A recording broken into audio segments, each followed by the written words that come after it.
This episode is brought to you by the Thrive Tribe. Check it out at chasingbrighter.com/Thrive Tribe. Hey, Kelly, how are you doing today? I'm good, Jessica. How are you? I'm good. I wanted to talk a little bit about your visit and update our listeners on your house and if you had water, and also updating on my daughter committing to college. So you came to visit. Was it a good visit, you feel like? Yeah, it was a very nice visit.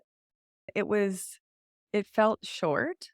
It was really nice to get away from the Chicago winter as Mhm. well. But yeah, it was good. It felt short. It didn't feel like it was enough time to really do everything we wanted to. I think because the West playing baseball with Dominic, like, Yeah.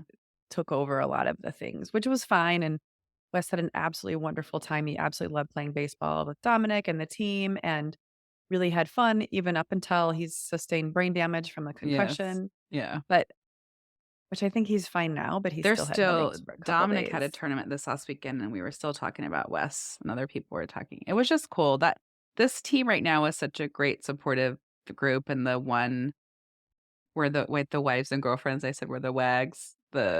I was saying wives and girlfriends, mothers, girlfriends, whatever, is because the coach's girlfriend I was talking to, and she was like, "Oh my gosh, when Wes and Dominic were standing next to each other, they, like, looked alike."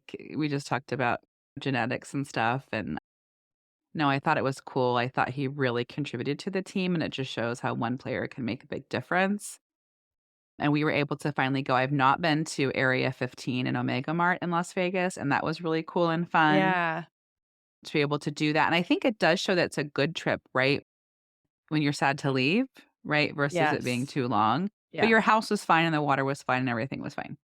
Yeah, like, the rental was fine. I didn't notice we noticed, Yeah. I think there had been maybe some drywall work, but there was also a weird thing I didn't tell you, which was it's not it's odd, but the day we checked out, which we checked out 11 and we left at, like, 10:50, Mhm. there was a person, like, parked it was in a cul-de-sac, the house was a great location, and the person who was gonna the cleaning crew, let's say, was parked there on the curb, Mhm. and so it was a floral delivery truck, so that was weird, but the guy got out and he was talking to Brian, and basically he bought it. So, it was some sort of I think part of the weirdness was the property manager was managing for a previous owner, and they're moving the property to a new owner, and that new owner doesn't wanna use the old property manager, and so he was transitioning to his son or something, so there's all the kinds of, like, weird things happening. Wait, the guy that was waiting in his truck Was is the the new owner owner, of the the new house? yes, yes. Oh, and so they had to probably what's that word? What's the word they had to honor Oh, the houses that existing were reservation or whatever. yeah, or something? Could I be, don't yeah. know. So that was weird. It was Mhm. fine. It was everything was fine with the house, more or less. The one thing I will say is, as with any Airbnb rental in Vegas in particular, because there are so many, I'm trying to find a really nice place, and it's hard to find a really nice place. This was nice on the surface Oh, because cosmetically. people just come here to party? Yeah, it's worn down. I don't know if you Yeah. noticed, but it had it smelled like cigarette smoke on the first floor, Mm-mm, I and didn't. the dryer it was a brand new washer, but the dryer was super old, and it wouldn't turn on, and I didn't realize there was, like, a piece of metal poking out of the front. Brian was like, "Oh, we just have to bend that down, and so it'll snag Mm, on the door so that it'll work." Just, like, yeah, weird little janky things yeah. that it was But if just, you like, could tired. find a place you love, like in so when we were in a tournament in Phoenix this weekend, it was in Chandler. So I don't know if you were Chandler's, but I Chandler's, it's a like, very nice southeast, area. Mhm. and so Yeah, how was Peoria that? is northwest Mhm. where we've been going, and so they're about an hour away from each other. And so when we are in Peoria, I wanna say it's been 3 times we rented the same property at this point, and there is a great property because in Peoria is where all of the spring training is, and there is a house that we get that is totally affordable. It's like where you rent it. I don't know if it's called duplex or whatever, but they're like like townhomes, and then they're connected by the garages or whatever, and so it's just been this great, clean, minimal place that has been perfect for our family that Mm. has, easy to get in and out of, great location, and just also a really great price. And so I know that's probably what you're just looking for is to find something that you could continually go back to. My favorite place still, Jess, was when the boys and I went out for 3 weeks Yeah, is that over not available COVID. anymore? No, because I need to Did you have just a reach pool out or to a hot her. tub? Did you have a Neither. Oh, you It was didn't? Oh, but a you had a yard though, condo, yes. We didn't really have much of a and it yard, had a but the loft house, upstairs. yeah, it had 2 living spaces, Mhm. and it was 2.5 bath. It was perfect for what we needed, Yeah. and so I think what I was going to do is reach out to her, but I think it's because the village or the complex she lives in only allows, like, 30-day rentals or something, and so I think Oh. I had rented it for 3 weeks at the time, and I might have paid for a Mhm. month, but it was cheaper than the other way, and but what was interesting is the place we rented this past time, the note was like, "Don't tell anybody you're Airbnb-ing, tell them that you're guests of ours and that you're staying there." This And past I was time? like, yeah. And Brian doesn't like being dodgy. I am fine being sketchy. It's not like you're talking to anybody anyway, but I thought that was interesting because it made me think that housing complex kind of frowns on Airbnb. But wouldn't you know it's an Airbnb? Like, there's a way Yeah. people could find out. Yeah. So I don't Yeah. imagine why you would want to Airbnb something if you're not technically allowed to do it. So Yeah. who Yeah, that would knows? be stressful for me. That'd be stressful. What did reduce my stress is that my daughter committed to college to play Yes. softball. So how many months and years of work, of social media, of connecting to coaches, of her doing all the things, getting the video clips, Right. getting everything constantly so she is presentable. When did you start that?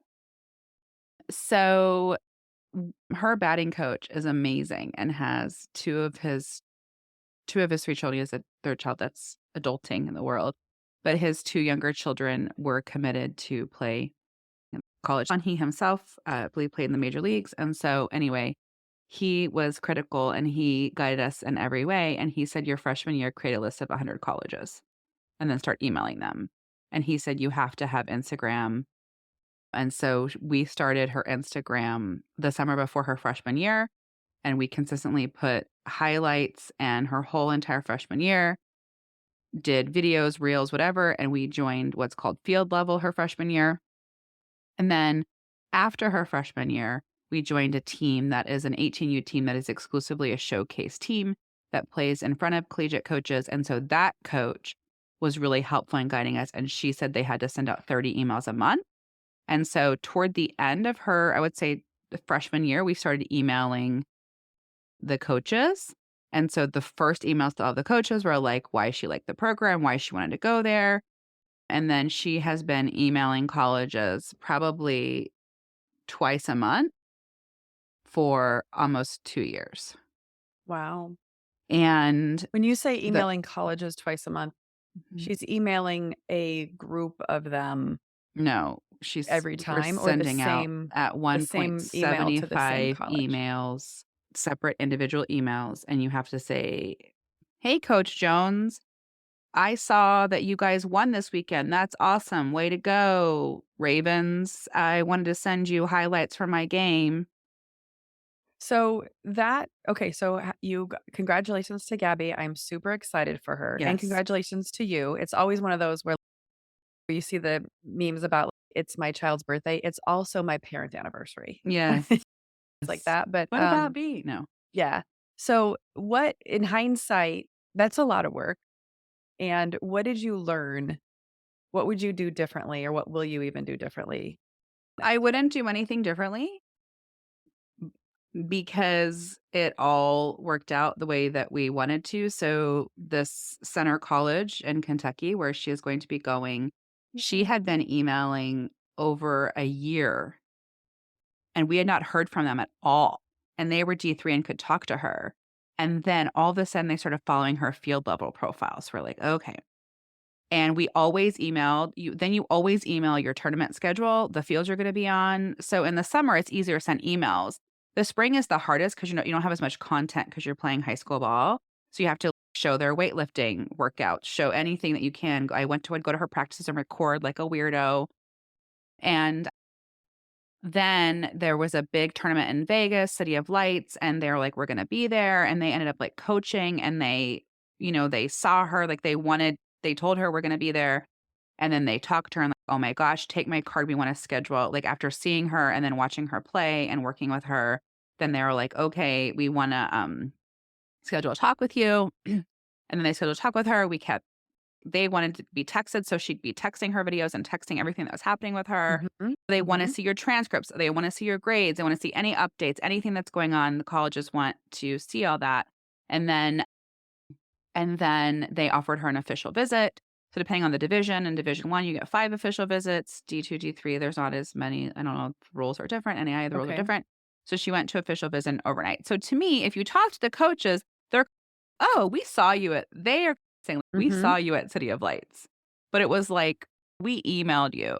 So, like, you saw her field level profile, right? You looked at it and it had all of her videos, so that made them interested to see her there. So all of that work that we did, mattered, right? Having all of her highlights on field level, having all of that, doing all of that stuff mattered. And we still want to maintain contact with her because she has to be accepted into the school in the fall.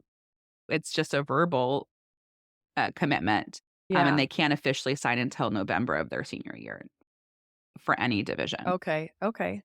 Yeah.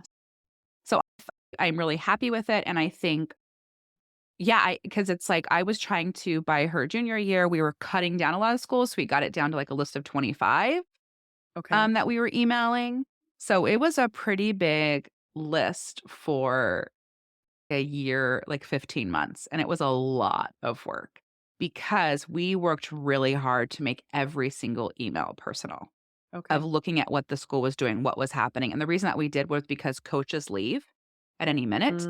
So you don't Mm. want to be emailing the wrong coach and sending it to the wrong email address. You have to check on the school.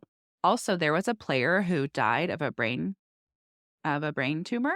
So you want to be like, "Hey, how are you guys? Yay." And then something devastating just happened on the Mhm. campus. So Mhm. then I feel like you look stupid. But and also we were emailing this college that never responded to us. They never responded for a long time. And so it's like you're not going to get anything back, and just keep you were on their radar and you were on their list. And then a lot of schools, so like the last thing I'll say is a high academic, which is usually a Division 3 school, does not make any offers to you until after your junior year. So all of those schools that she was looking at don't have a recruiting class of 2026 yet and will not until June, because you have to finish your junior year so they can see your transcripts, because they will not make an offer if you will not get accepted into their school. And so those schools, other schools have not made offers to her yet, but we have just chosen a school that we absolutely like. We feel like this is a all around right fit for her. So I just feel like we really, everybody we were emailing, we were only emailing because we knew that that was a great fit for her, and I'm really happy that we vetted. It was so exhausting, but vetting any school that was even gonna be on her list, that work was really worth Yeah. it, Yeah. That's you know? really awesome. Yeah. It's great. It's just a great story that really all of her hard work has paid off, Yes. and it was almost like I almost think about it as, like, some people choose to, like it was stressful, but it was, like, dragged out stressful versus, like, a really intense, overwhelming cram of panic and trying to It get was just something to like work out. it was a lot of work, and I would Yeah. say it would just I had to sit down with her. I don't know if now I don't even know if it was her sophomore year or her junior year where we sat down, because I was doing a lot of the work, and then she started really doing all of it by her junior year, and so that was helpful getting her to feel comfortable in doing all of it, Yeah. and then that was good. But I think it was hard when they're, like, younger, when they're freshman, sophomore, to care about it, but then it was like, okay, obviously by her junior end of sophomore year, she was, like, really starting to get into it, so, Yeah, that's awesome. yeah. Mm. Yeah, so that is so exciting. So I have a little bit of break because Dominic will be a freshman next year, so next year it's just, like, putting together, but his journey will be different, a little bit different than hers, but just we'll be starting that for a baseball player then. Awesome. I wish everybody a week of peace, really working for all of us to work on having compassion for everyone and just trying to continue to spread love and light. Thanks for listening today. Don't forget to subscribe so you can hear our latest episodes as soon as they drop. If you loved today's episode, share with a friend. Find us on Instagram, Facebook at Chasing Brighter, or check out our blog at chasingbrighter.com and follow us. If you want to know more about Kelly and I, read our blogs, find more tips, tools, and resources, check that out at chasingbrighter.com. Thanks. Remember, your best life is just a listen away.